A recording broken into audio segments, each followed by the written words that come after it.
ოპოზიციონერი ლიდერების წინააღმდეგ საქმეში ჩადებული ვიდეო მტკიცებულებიდან ირკვევა, რომ აქციებზე სუსის თანამშრომლები პოლიტიკოსებს ფარულად იწერდნენ. ვიდეოში ზურაბ გირჩი ჯაფარიძე მიკროფონით მიმართავს მოსახლეობას.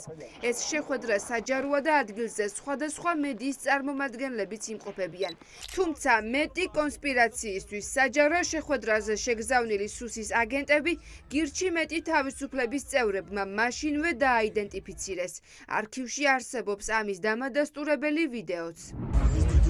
ეს რეალობა არ მოხდეს და კიდევ როგორც უკვე თქვი, ყველა ძალის გამოყენებით მინდა რომ ესე იგი შეიცვალოს რევოლუცია სისხლიანი სამე პროტესტი რევოლუცია ამბოხი შეთქმულება ჯანგი კიდევ რას აპირებს ნიკა? ამ ყველაფერს სულის ჩადენას აპირებს სისხლიანი რევოლუციის? ვიდეოს ავტორი პირველებთან აცხადებს, რომ შეხვედრაზე დასწრება ყველა შეეძლო. ფარული არაფერი ყოფილა, თუმცა ახლა სახელმწიფო ბრალდება ცდილობს საჯარო დისკუსია კონსპირაციულ შეხვედრად გაასაღოს. ფარული ჩანაწერებიდან ირკვევა, რომ 2022 წელს დათარიღებულ აუდიო ჩანაწერში ბრიუსელიდან დაბრუნებული ზურაბ ჯაფარიძე ადამიანებს აცნობს ევროკავშირში ვიზიტის დეტალებს.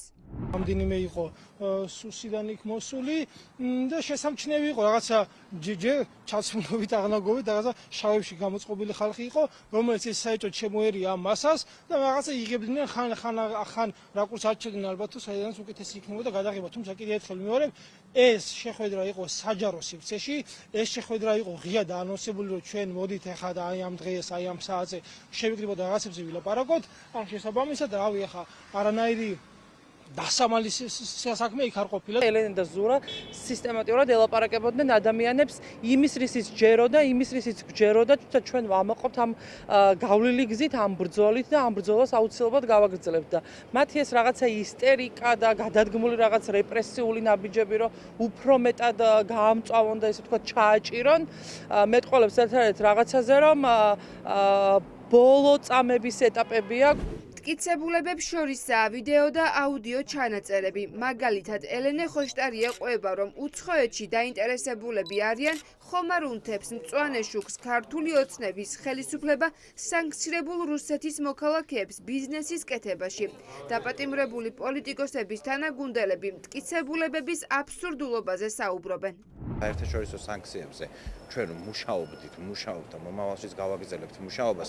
ამაში საიდუმლო არაფერი არ არის და პროკურატურა თავს იგდებს სასაცილო მდგომარეობაში სინამდვილეში, იმიტომ რომ მოქალაქეებთან საჯარო შეხვედრის ამსახველი მასალა გამოაქვს თვითონ რაღაც საგამოძიებო ოპერატიული მასალა. სინამდვილეში ყველა კარგად ხედავს, რომ არავითარი ფარული აქ არაფერი არ არის, ამაზე ტარდებოდა ბრიფინგები.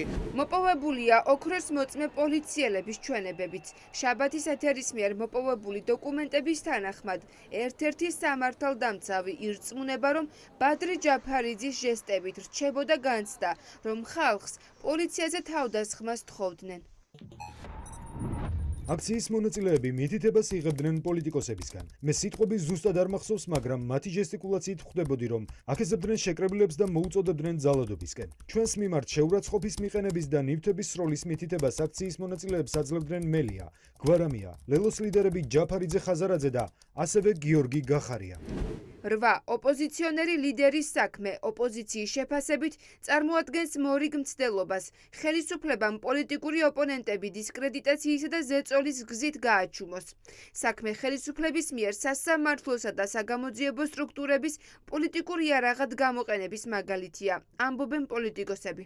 არანაირი მტკიცებულებები არ არსებობს, საუბარი უხერხულიც არის მტკიცებულებებზე და სამართლებრივ შეფასებაზე. ეს არის ერთ-ერთი 37 წლის სტილში, 37 წლის რეპრესიების სტილში წარმართული სისხლის სამართლის საქმე, ამას თუ რამე საერთოდ სისხლის სამართალთან და სამართალთან რაიმე კავშირი აქვს, ეს გამორიცხულია. ის რომ თითქოს რაც იგივე ნიკა მელიასთან დაკავშირებით იყო მსგავსი, რომ თითქოს რაღაც ჟესტიკულაციით ის ცდილობდა მოწოდება გაეკეთებინა აქციის მონაწილეებს, რომ ეძალადათ ვინმეზე ან ძალადობრივი გზით დაემხოთ ხელისუფლება და ასე შემდეგ.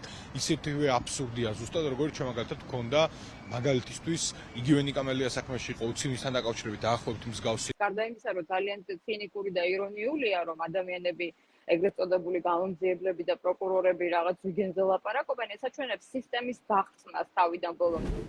შაბათის ეთერმა მოიპოვა მიხეილ სააკაშვილის დაკითხვის ვიდეო ჩანაწერიც, სადაც გამომძიებელი ვივა მედში მყოფ საქართველოს მესამე პრეზიდენტს ბიძინა ივანიშვილის ზვიგენებზე უსვამს კითხვებს. ახლა პროკურატურა არკვევს, როგორ აპირებს სააკაშვილი ფოტო გადაიღოს ზვიგენთან, რომელიც საჯაროდ გავრცელებული ინფორმაციის თანახმად ქართული ოცნების თავმჯდომარეს ბიზნეს ცენტრში ჰყავს. ზვიგენზე მეკითხები, ეს შევა ისტორიის ანალიზში